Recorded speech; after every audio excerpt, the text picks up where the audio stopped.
Hello everyone, welcome to Tactica Imperialis and to today's video. Today is going to be another My Thoughts On, and today I didn't really know what I wanted to talk about, but I decided I wanted to talk about experimentation. The idea of tinkering and dabbling with other projects, other armies, other variant builds for your army, new units, new weapon options, new literature, whatever it happens to be, just taking a little dive into something that isn't what you're typically doing. Because there are a fair few people in the hobby, and I've been one of them at times, who have got a laser-focused plan of what they want a project to look like. So they will buy a book, write a list, and plan it out up to a certain points total, and then go and buy it. They will go and buy it, they will build it, they will paint it to the exact specifications that they have decided on in advance, and that will be that. And that's fine.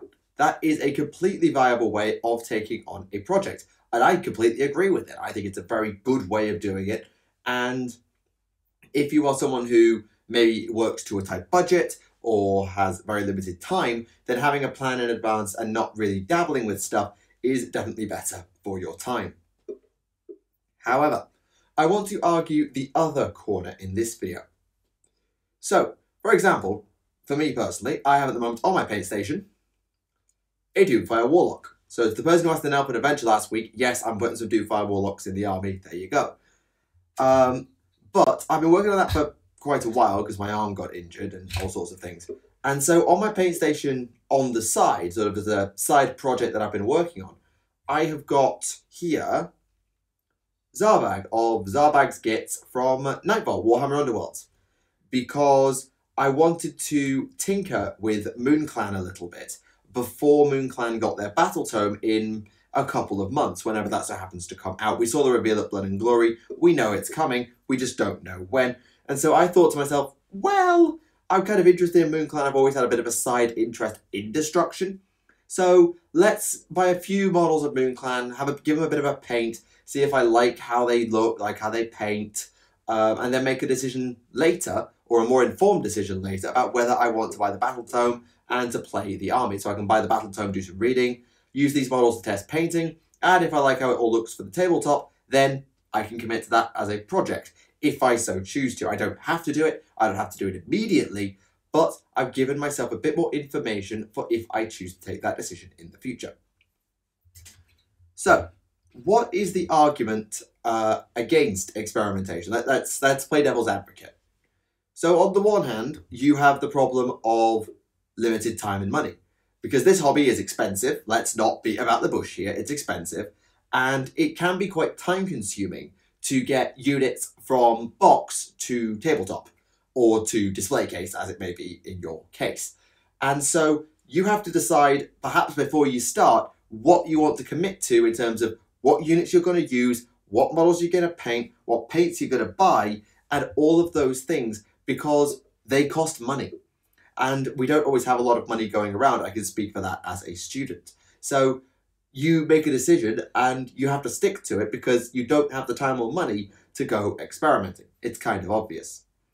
The other potential argument is lore. So there are people, and I'm probably count myself in this in some way, who will build their army thematically around a certain character, a certain faction, a certain subgroup within a faction, whatever it happens to be, and that will be their army.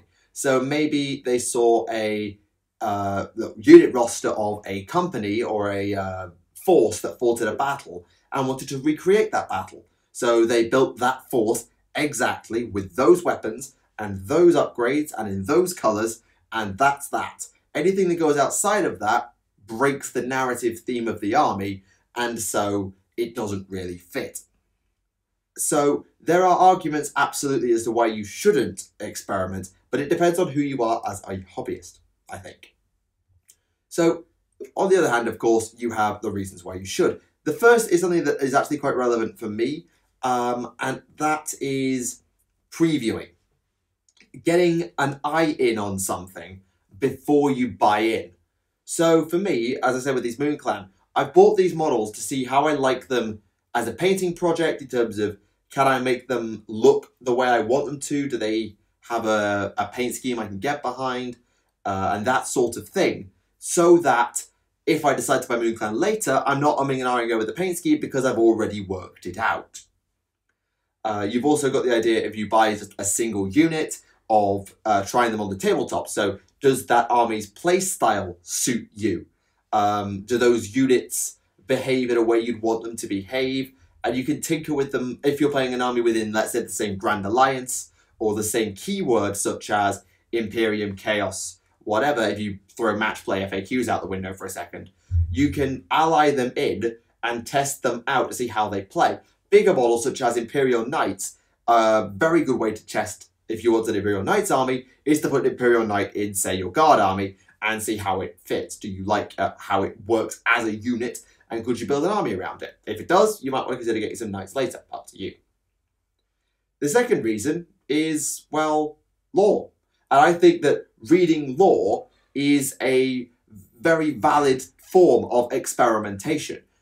So, for example, again, going back to my personal stories, I started a Tau army, of which I now have like 3,000 to 4,000 points, and will now be returning to, thanks to Chapter Proof 2018, purely because somebody asked me to do a lore video on Commander Farsight. So I read the Farsight Enclave supplement, made different videos, and I completely fell in love with the characters in the Farsight Enclaves, and now I have a Farsight Enclaves army. That happened. I was very tempted to start several factions just by reading their lore. So I had a read of Fireslayers, the battle tome for Fireslayers, and I kind of wanted to try getting some Fireslayers. I didn't go for that option, I went back to my Daughters of Cain, but I could have done. Say with Legions of Nagash, I had a look at the lore behind Soulblight Vampires and thought, ooh, that's cool, and I love Blood Knights as giant, chunky, heavy cavalry, because I love chunky, heavy cavalry, and I nearly committed to that. The reason I added in some of the elements of my Stormcast Eternals army, same thing. I wanted those because I liked the way they worked in lore. Say with going back to the very beginning, I read the story of Wazdaka Gutsmech riding off a cliff, falling through a void shield on fire, and killing a Titan's crew on fire, and mounting their flaming skulls, which are still on fire, on the back of his bike. I read that story, and I played Speed Freaks for the next 6 years. Just that story. I mean, I was going Orcs anyway, because they were in Black Reach, but I read the Wazdaka story, and I decided I was playing Evil Sons and Speed Freaks on the spot. That is the power of lore, and experimenting with the lore.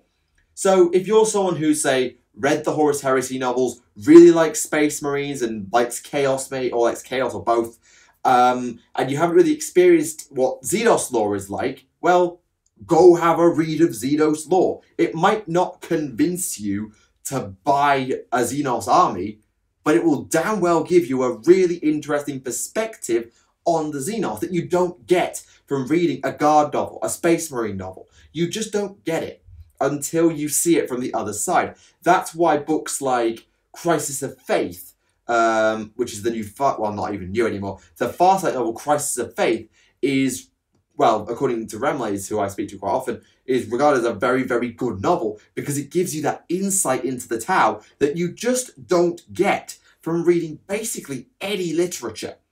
And it's the same in Age of Sigmar. You can't find destruction lore for love nor money sometimes, but if you go and buy the battle tomes and buy the rulebook and have a read of the rulebook, you might find something very, very interesting. So you should. So that's why lore experimentation is great, because it can inspire you to a new project. Maybe it's a new model gets released, and you're like, oh, I want that new model, shiny. And you go and buy it, and you paint it, and you want to use it, so you ally it in, whether the rules allow you to or not. You give it a try and think, oh, actually, I should put something around this. And the mental arithmetic and the cogs start whirring, and it just explodes into a project. I'm sure there are many of you who could relate to that, of reading a story or seeing a model that made you think, wow, I want, and then you go and get, and you just run wild with it. Surely somebody other than me has done that. Can't just be me. Can it? Right? Somebody back me up here, please. Thank you, comments.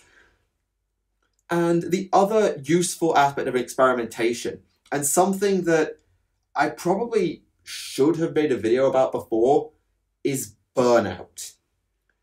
Burnout is a phrase that I'm sure you've come across somewhere in your life, and broad strokes, it means that you just run out of enthusiasm or energy for something. So it might be that you just burn out because you work too hard and you're just like, oh, I don't want to go to work. And you can't function to 100%. And hobby burnout is absolutely a thing. I hate to admit it, but I've suffered from hobby burnout several times. I've had periods where I don't feel like painting. It's like, oh, do I have to paint those models? And again, I'm sure there are people who can relate to that. Just like, I don't want to paint those, or I don't want to work on that, or I don't want to do that conversion right now. And that is a thing. And I find that a little bit of stepping away, doing something different, staying within the hobby, can be a real way to boost yourself back up, to re-enthuse yourself to go back into that project. So it might be, oh, good grief, I've got 100 orcs to paint. But at the same time here, I've got, they've got the new buggies, haven't they? Okay, let's, I probably wouldn't put one of these buggies in my army normally, but let's get one of those and I'll paint that. Oh, that was really fun. Okay, I feel better now. And you get back to doing your project, whatever you're working on. Sure, it costs a little bit of money. Sure, it takes a little bit of time. But would you have spent that time doing the stuff you were supposed to be doing? Or would you have spent it procrastinating or doing something else entirely? Possibly. I don't know. I'm not you. So I find that using experimentation to deal with burnout can be very, very useful. And again, this might just be reading. You don't have to do models to deal with burnout. You can just go and read a novel, re-energize your love for the hobby lore-wise, then come back and try and replicate it on the tabletop a little bit, or return to whatever project you were working on. And that's the power of experimentation. It allows us to explore the hobby in new ways, in terms of new factions that we wouldn't look at, new lore that we wouldn't read, new models that we wouldn't consider collecting originally, or new ways of playing the game that might not normally fit our style of build. So it might be a case of, well, I usually run this hyper-fast, character-heavy sort of army, but what if I try the heavy armor approach? What if I try the big guns approach? What if I try the infantry approach? I saw actually today, the day of recording this video, a very interesting forum thread on one of the Warhammer forums about the Orc Codex, and something that one of the users said stuck with me.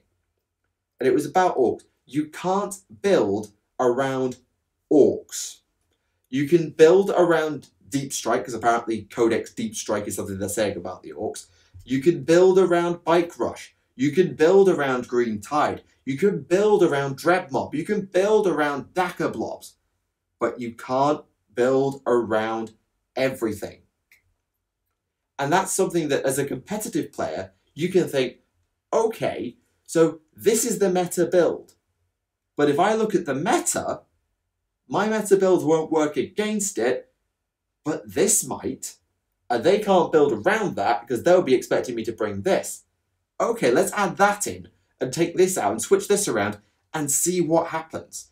Or, okay, this style of army is dominant right now, but it is quite vulnerable to this other sort of build, which is not what my army typically does. So let's do that. Let's completely strip my army down, go with something new, bring that out and watch people try and learn. Or, okay, I don't really know what my army needs to do. Let's take a bit of everything and see if my opponents can handle it. Chances are they can't, because they're built around certain things. Which is, well, I don't know, I'm not a meta expert, but if you're a build-around sort of player, then how do you counter someone who has no build?